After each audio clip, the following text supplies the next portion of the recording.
And here is the Writer's Almanac for Wednesday, the 18th of April, 2018.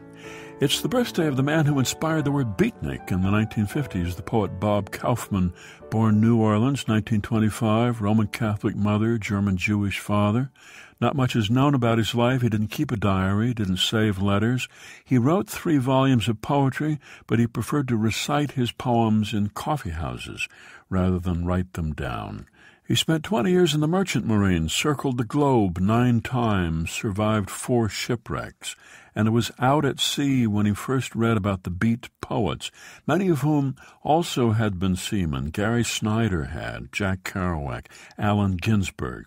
When Kaufman was back on land, he went to New York City. He met William S. Burroughs and Ginsberg. The 3 of them moved to San Francisco, where Kaufman liked to perform poetry, shouting it, improvising spontaneously on the street, for which he was arrested many, many times in 1959. And the columnist Herb Caen, who coined the word beatnik, said that he had Kaufman in mind. Bob Kaufman, who said, "I want to be anonymous. My ambition is to be completely forgotten." It was on this day, 1958, the U.S. government dropped its treason charges against the poet Ezra Pound, and he was released from St. Elizabeth's Mental Hospital in Washington, where he'd been held for almost 13 years for having made radio speeches from Rome during World War II, praising Mussolini and the fascists and blaming the war on the Jews. Ezra Pound was 72. He had been visited during those 13 years by an odd combination of white supremacists who liked his politics and distinguished American writers who admired his poetry or his history of generosity to other writers, including Robert Frost, who testified in his behalf and said, "None of us can bear the disgrace of our letting Ezra Pound come to his end where he is. It would leave too woeful a story in American literature." Here's a poem for today by Katrina Vandenberg, entitled 19.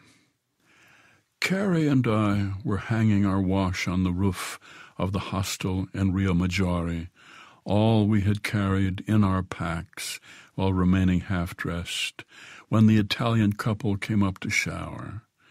They shared a stall, not caring about us and our sodden rainbow of underwear on the line.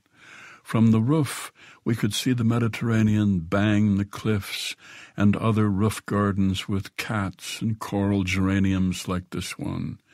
In the shower that morning, I had sudsed my hair under the open sky, the fingers of the sun electric like gods on the Sistine Chapel ceiling I'd been herded in to see the week before.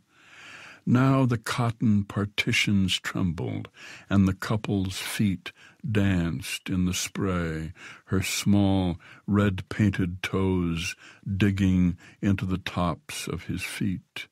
When she cried out, Carrie looked at me, and I know we were thinking the same thing as the couple caterwauled in the tongue we wanted to learn, and the inbred cats basked, and our clothes released the grime of early spring, and the son of the hostel owner went to scout another train. A poem entitled 19 by Katrina Vandenberg from her collection Atlas, published by Milkweed Editions and used by permission here on the Writer's Almanac, supported by the Poetry Foundation. Throughout the month of April, their favorite poem project, Florida, invites Floridians to submit their favorite poem.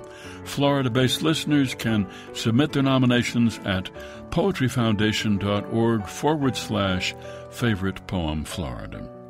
And by Progressive Insurance with its Apron Project, celebrating progress and the people who make it happen.